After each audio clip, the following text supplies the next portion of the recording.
healing is a journey, not a destination. That's what I would say to someone just starting out. And that's what makes it so painful, and that's what makes it really easy to not look at your stuff and just stay.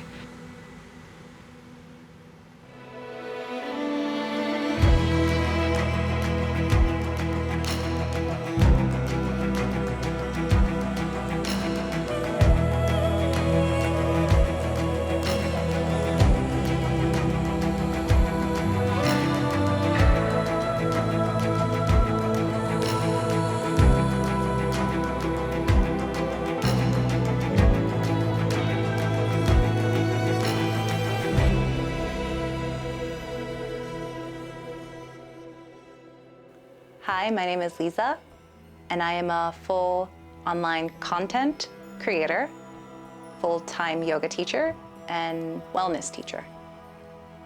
I teach Tara, I teach astrology, I teach yoga, and meditation is my biggest thing on Insight Timer.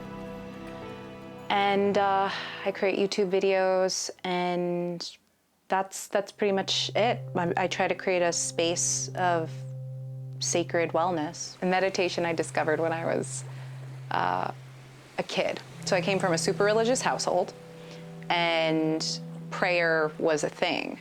But I was instinctually, from a little kid, very, very weary when it came to organized religion, like dogmatic religion. So prayer made sense to me, song made sense to me, but when I discovered that there was this spirit of meditation for me was when my mom was outside in the garden, and I was staring up at the trees, and the light was moving through the trees, and it was a very clear, specific moment where I felt, it almost felt like I was tripping, or like I had taken some sort of a pill, a mind-inducing pill as a 3-year-old, but I saw the aura of the leaves, and I felt them moving and breathing, and like everything had its own language. The rocks were breathing, the grass was breathing, the trees had its own sense of breath and were dancing and singing in their own way.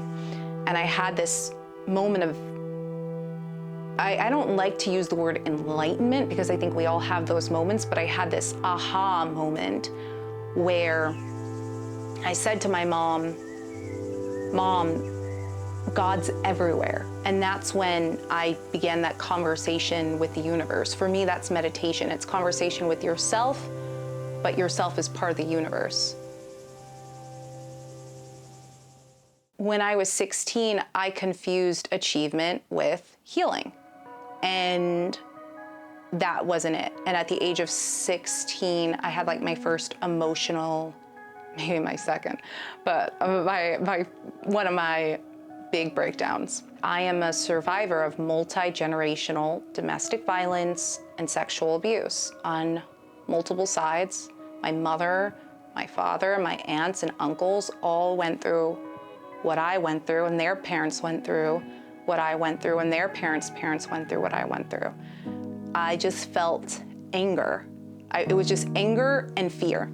My sister was the one who introduced me to yoga, and Drew Patrick's spa had just opened. She said, why don't you come with me to yoga? Like, this might help you. And I was like, what's yoga?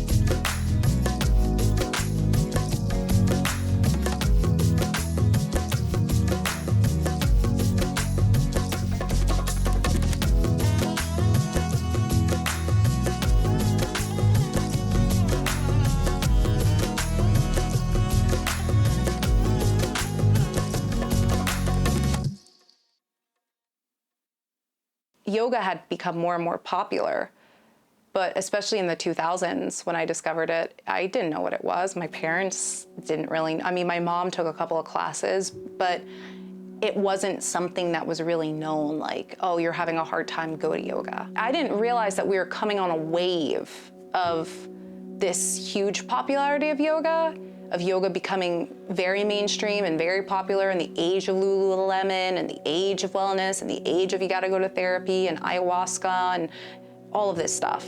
All of that, I didn't realize when I was 16, back in like 2005, 2007, I didn't realize that that was the beginning of a precipice, and that the yoga studio moving to Bayshore, moving to my hometown, was just this ripple effect of that. And it was just this wave that was gonna continue for the next decade or so.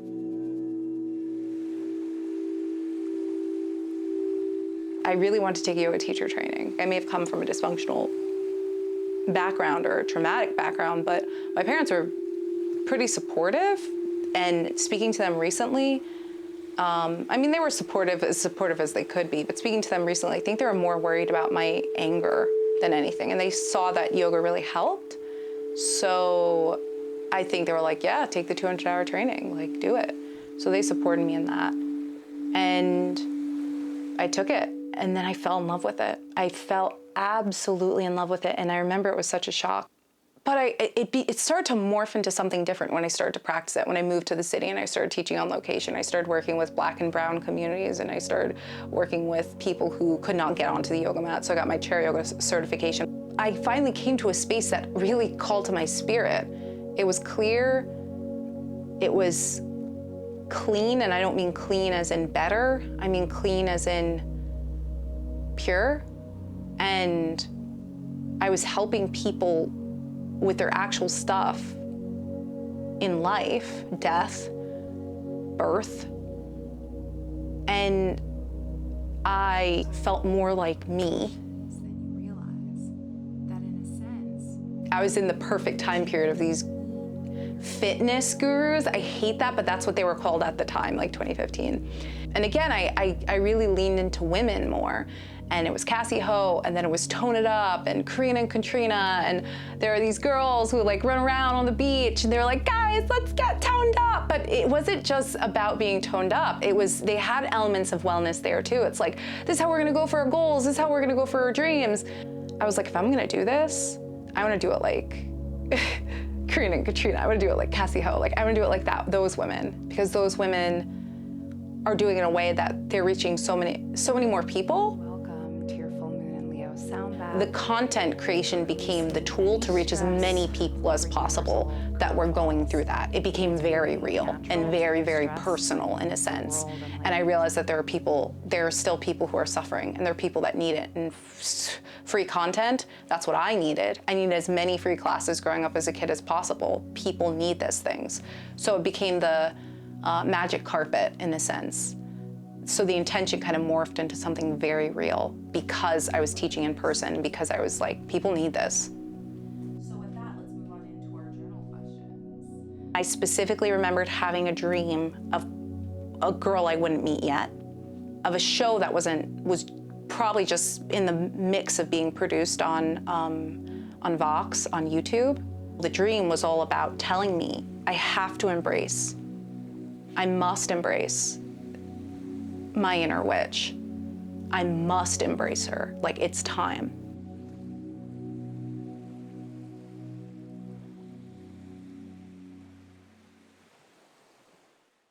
I was on YouTube and it came up. Brown and Black witches of Manhattan or brown and Black women of Manhattan are embracing witchcraft in a different way. And I see it, and I see this girl, super cool, and her name is Majori, and she's the punk priestess online.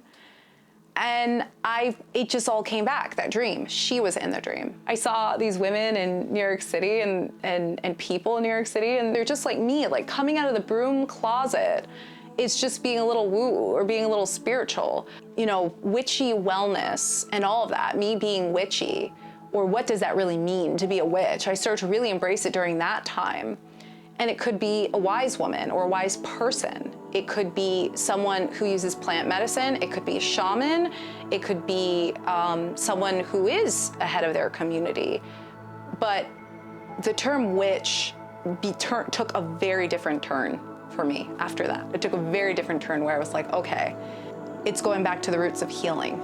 And it's going back to the roots of what I've learned me as my witchy self now, it's just this yogi witch. It's this witchy wellness person. And Tara has always followed me since I was a kid. But I started to use it around 2021. And it was luckily thanks to these witches and healers and mystics. And I was very into it.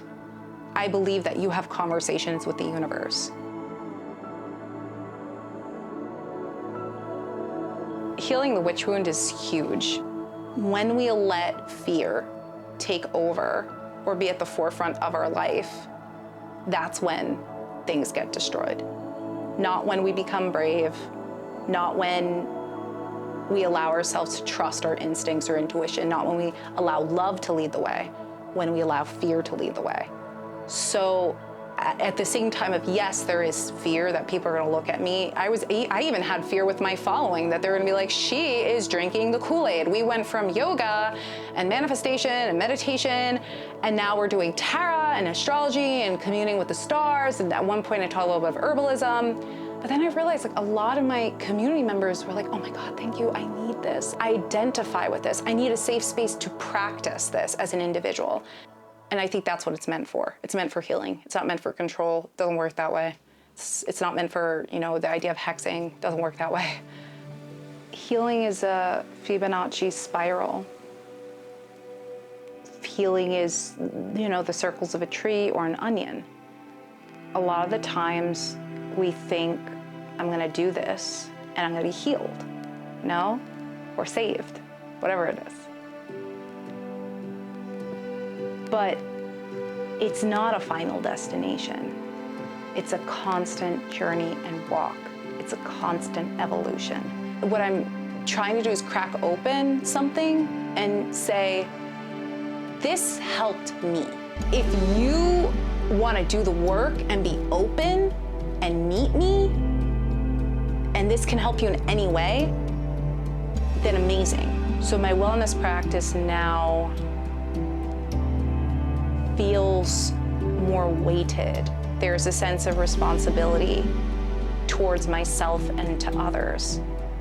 I'm not just the practitioner, I'm the forever student, but now I'm a teacher. I have a responsibility to do my best to walk the walk in my everyday life, to talk the talk. When I make mistakes, I own up to it. So one thing I hope for individuals to get is if they click on a video or they join me for a practice or they get a tarot card message or whatever the case is, they're reminded, oh wait, happiness and peace exists. So that's one thing I hope they get. Pure joy, pure love and light, but on their terms.